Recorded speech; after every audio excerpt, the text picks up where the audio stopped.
man, having the machine behind you sure Right. is convenient. Right. Absolutely. You know what I mean? Sure. You don't have to Yes. hustle. You don't have to. Yes. I mean, yeah, you got to work hard, and it's a stringent schedule. But look, it also opens up a bigger discussion about should there be women's tag titles. What is up, everybody? It's Dr. Chris Featherstone here, and this is the inaugural episode of the Wrestling Outlaws. Pew, pew, pew, pew. I have WWE Hall of Famer. Yeah, it's a very. Why did you do the pew pews? Justified gun. It's a pellet gun. Yeah. So I love it. I love it. Getting right onto those current topics. Yes, indeed. With WWE Hall of Famer Road Dogg Brian James and former WWE head writer and soon-to-be WWE Hall of Famer Vince Russo. Oh God, please come on. Let's not get panicky. Let's not get panicky. All right, this Vince. man right here is the Hall of Famer. Right here in the middle. Let's not get crazy. In the middle. Well, Yes, I don't know what I did to earn that, but I appreciate the ring.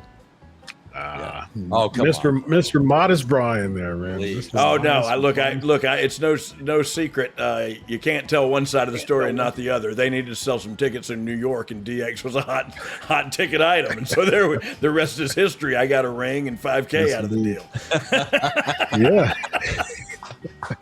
Very Yes, nice. indeed. Very- and you were an amazing stick man, and I'm sure that helped quite a bit ascend you in the rankings of WWE executive management. And Bro, and you know to what I make, want to point out? You know what I want to point out, Brian?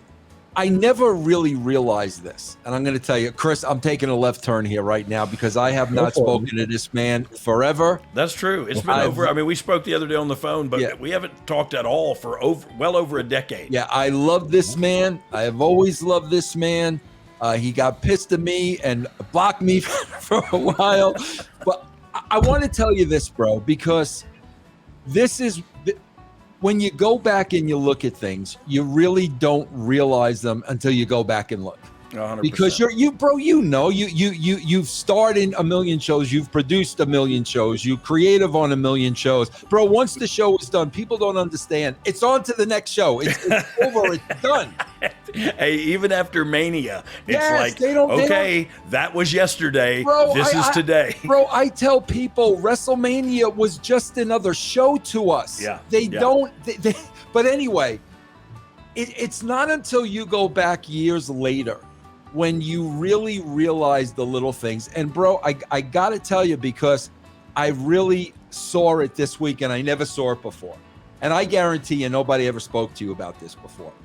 Bro, every 2 weeks on my podcast, I break down the Attitude Era hour by hour. So I'm only looking at an hour at a time. Okay? Yep. So, bro, I just got into the period of the New Age Outlaws. And just to give everybody a little backstory, I mean, bro, here's what I love about you. And Brian, I've told this story a million times, and you have me here now, so you could call me out if I'm a liar or not. Yeah. Here we are. I tell this a million times. The thing I just don't get about today's locker room etiquette, and I mean, I'm sure you do. You were just there. I haven't been there in years. Yep.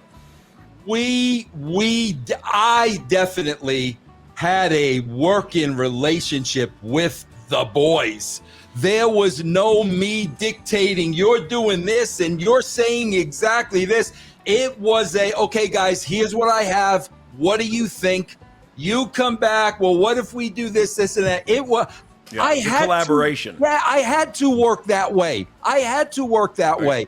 Agreed. But Yeah. I tell this story a million times, bro, because this is the depressing part to me, the way it looks like the business has become.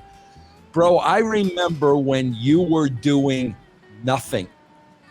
And every freaking TV, bro, you would grab me. Vince, you got 5 minutes. You got to find me something.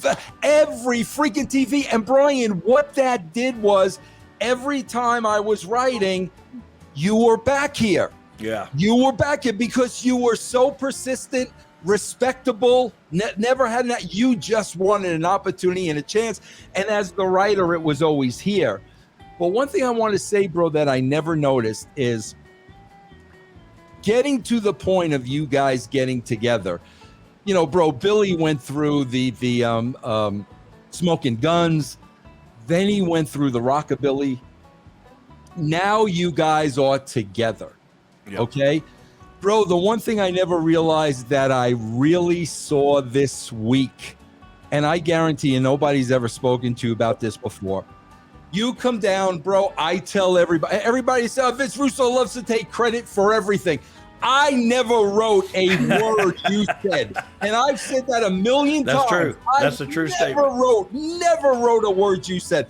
But, bro, here's what I saw and I loved.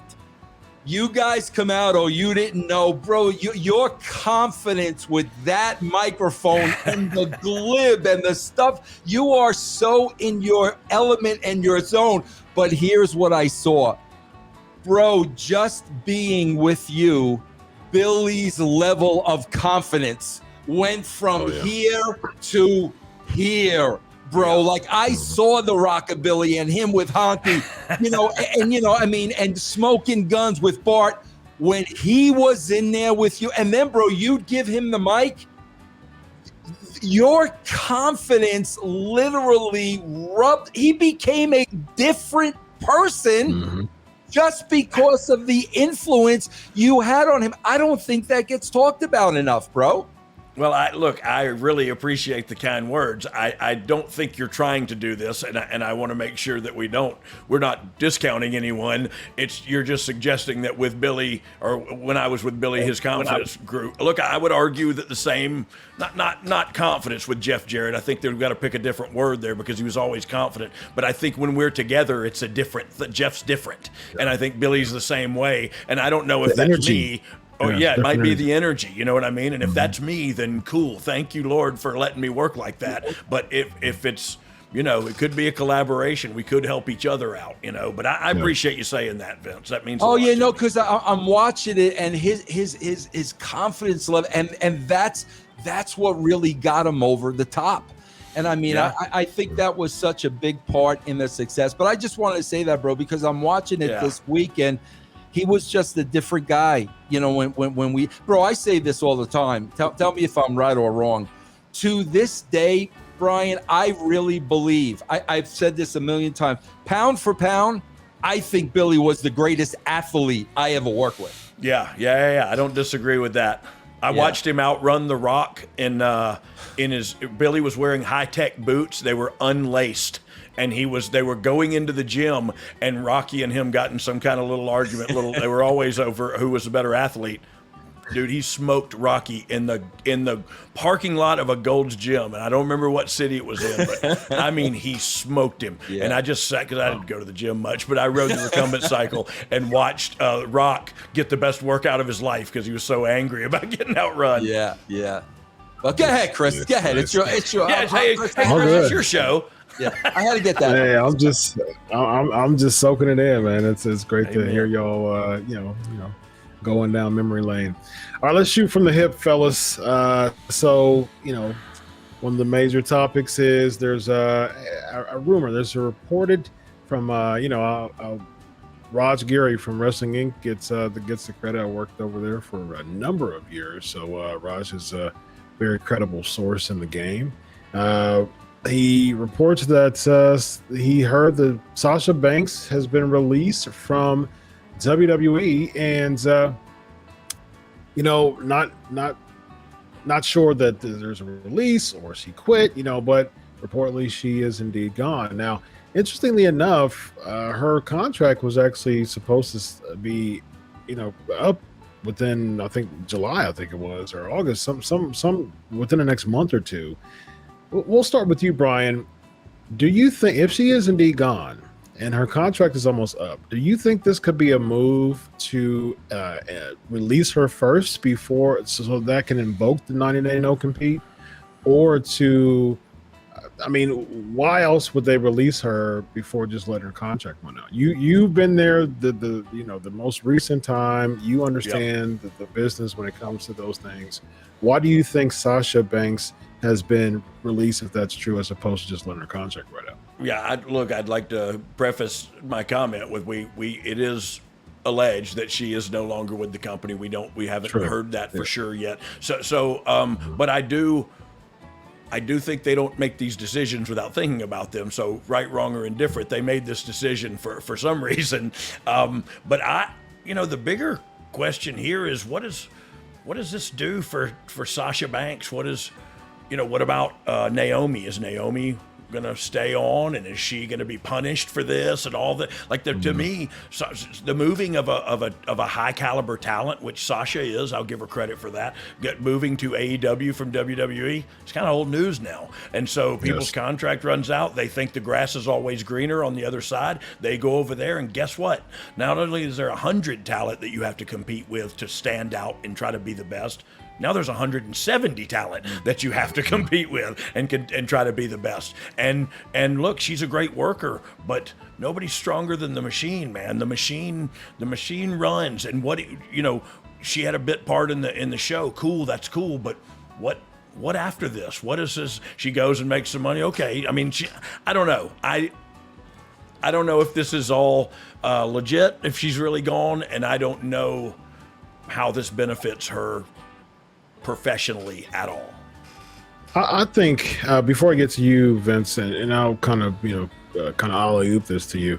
I mean, she was a part of the Mandalorian. Her cousin Snoop. She's got some celebrity pull there. I don't think. But let me stop you right there. How much? Like, you know what I'm saying? Like, how much and in what direction? Because look, I thought I had some pull, but I couldn't. The perks are limited. You know what I mean? So what can, just because Snoop's her uncle and just because she was in The Mandalorian, if she's got acting chops, heck yeah, run after it, man. Chase that dream because it ain't going to chase you back. But if not, I just don't know how this, okay, so she goes over to this other wrestling company, makes a ton of money, and somebody's still making the creative decisions, and she may still disagree with them. And if that's what all this is about, my whole philosophy is, wow, we've got bigger fish to fry than the wrestling booker creative you didn't like, so you took your ball and went home. I don't know. That's how I feel, but I'm old school and I'm a cynical old, whatever. Yeah, Vince, what do you think? Do you think she even goes to AEW? Do you think she even goes that route? Yeah, Brian, that's the thing, Brian, because you're new to this game, and this is going to be a big part of your life now because you're going to make a lot of money doing this. And here's why you're going to make a lot of money doing this: because you are a brand, you are an established brand now, and bro, it really comes down to personality and entertainment, and you're going to be at the top of that list. Okay. Yep. I think, Brian, I hope so. Thank you. You're gonna see, bro, as you get more and more into this, you're gonna see Paige is the perfect example. Bro, the money these women can make on social media will blow your socks off. Yeah, she's making like almost $500,000 a year on Twitch. Bro, Paige was making $500,000 a year doing this. Just doing this, not including can she get endorsements, can she do this, can she do that? So I really think whereas before, bro, it was kind of like the WWE or bust, WWE. I think now, bro, with these platforms, bro, you can make yourself a lot of money, call your own shots, be your own boss. So I don't know if you're going to see a lot of people or everybody jump from WWE to AEW, AEW to WWE. Yeah. This platform has opened it up to enable those people to make a lot of money, I think. Yeah, no, I don't, and I don't disagree with that. I'll send you some pictures of me putting socks on right now and see what kind of currency we can drum up. But you're right. Riot starting an OnlyFans, ladies and gentlemen. I thought it was called. Well, bro, you told me the other day when I was talking to you, you were throwing a cow over a fence. I mean, a goat, bro. That's money. Yeah, bro, I literally was throwing a goat over the fence. Bro, you do that live on your show. That's money, bro. That's money right there, bro. Oh, I hope so, man. I hope so. I appreciate it, guys.